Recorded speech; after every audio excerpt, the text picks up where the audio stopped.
Oh, right, hello again.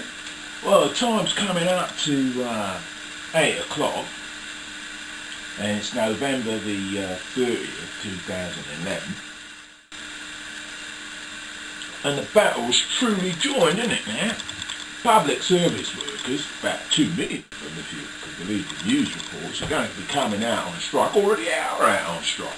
Some haven't been out on strike since 12 o'clock last night. What is it now? The airports, they reckon these roads are going to be gridlocked, aren't they? Because they ain't, the passport checkers and the border patrol people, they've gone out on strike, ain't they? With all this fuss and everything about pensions. That's what it comes down to, pensions, don't it? What they don't want is their pensions to be eroded. Now, with the Chancellor, with his autumn statement, which was like a budget from doomsday, wasn't it? Talking about the economy having to be backtracking for about the next 6 years, and they're going to put the squash on the public service pay for another extra couple of years, and about 700,000 jobs are going, as opposed to about 500,000, which is what they was just saying the other day.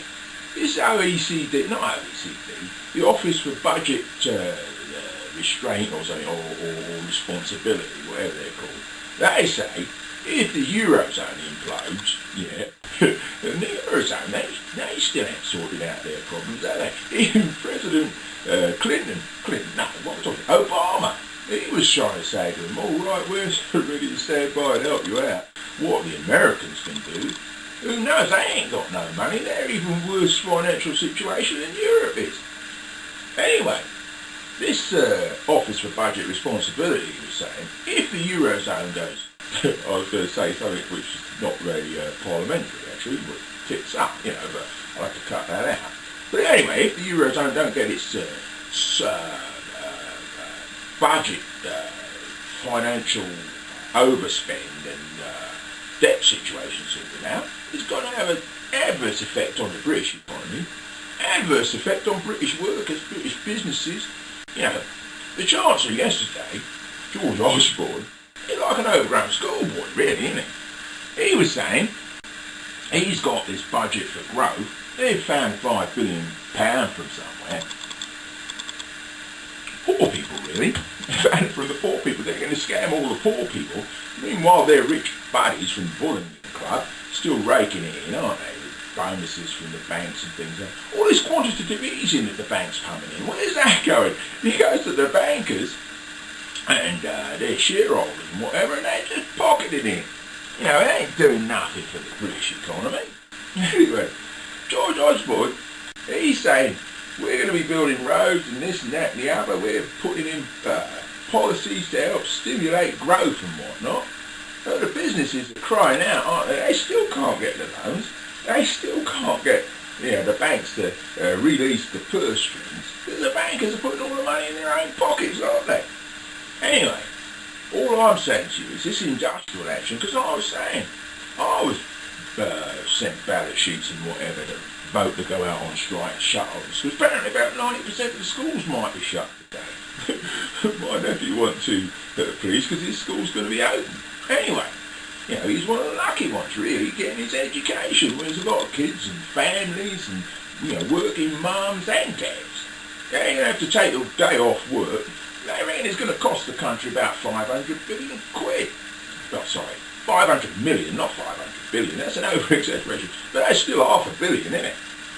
So, this strike action, whilst you can understand how people are up in arms and how they're all upset about their pensions and everything, it ain't going to achieve what they want to achieve, because there's no more money in the kitty, is there? Or there is money in the kitty, but if you go into the old blooming Bullingdon Gov boys, the bankers and the old rip-off merchants, who's this government, this coalition government, what's that blooming Nick Clegg doing? And Vince Cable, I used to like Vince Cable. Anyway, he's going to all the tops. They're ripping us off all right. They're ripping the country off. They're ripping England off. Who's going to save England? That's what I want to know. Well, I was saying to you yesterday, it's all prophesying in the Bible. Britain's going to go down. Europe, eventually, when they sort their troubles out, they're going to go up. America's for the kibosh too. They're going down the tubes. I reckon, and I've said this before, they got not just, moral, spiritual problems there. They got kind of natural disasters that they're going to have to deal with.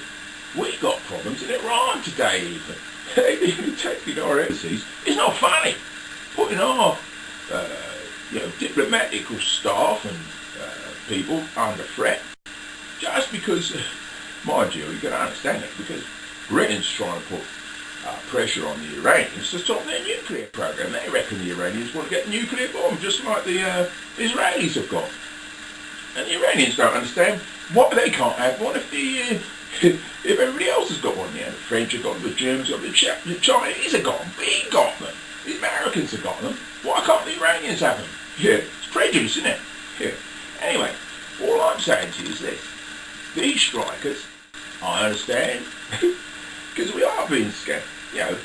Was it Brendan Barber or these unison people, these union leaders, they go on about how, there is money there, but it's just being misapplied, misappropriated. They got a point there. But at the same time, there ain't enough money to give everybody everything what they want. Yeah. Especially when most of the people, when they put, who get the opportunity to get their hands on that money, they just rip it off. They shove billions and billions, must be over 20 billion quid or something, extra into the National Health Service. And then you've got the thing, old people can't even get fed and dressed or take to the toilet when they're in the hospital. And if you go into the hospital at the weekend, this is what I was hearing earlier in the week, you're more like always at the weekend.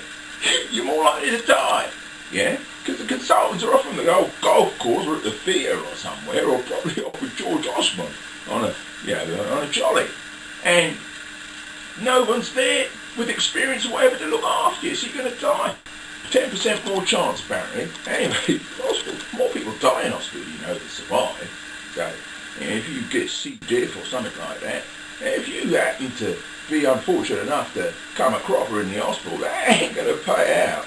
They ain't going to pay out unless you drag them through the course, and that's going to take you 5 or 10 years. Anyway, I was hearing about this FairPak thing, or was it Fair Trade or something, FairPak. This thing where all these people save for their holidays. Yeah, they saved up with these companies for their holidays. This is 5 years ago. And this company went bust, started with all the money or something. Well, there was some money then. They've appointed administrators, haven't they? Now the administrators, the way the law's set up in this country, the administrators get paid first. So if there's any money there, let's say there's 100 quid there, the administrators will take all that, let's say £1 million quid there. There's more than that. They'll take all that before they pay out the creditors who put that money in there. There's something iniquitous about that.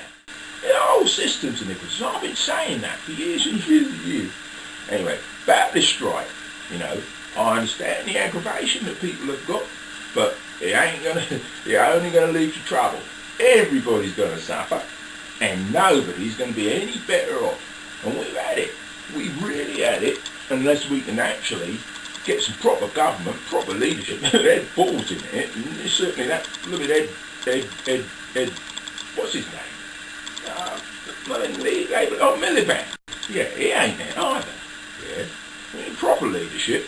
Yeah, and then we also need to also be willing to take a cut in our expectations of living standards, whatever. We can't afford what we're affording. We're heaping it up on our kids. We're making our kids borrow money that they ain't going to be able to pay back because there ain't going to be jobs there for them to earn that money to pay back. Yeah, that's Tony Blair for you and the Brown government. They've squandered all the cash on their rich buddies because they're just as bad as the Conservatives, that lot. And now they're going to pile all the debt on our kids and grandkids. Anyway, tell you what, sooner we get back to work, sooner we start tightening our old belts, sooner we recognise that unless we get out there and pull our fingers out and pull our socks up, stop complaining and stop, thinking that everything can come on, for nothing, on the benefits and whatnot. If that goes on, and if we get getting more people in this country who aren't making any economical contributions to the country, we're sunk. Anyway, have a nice day.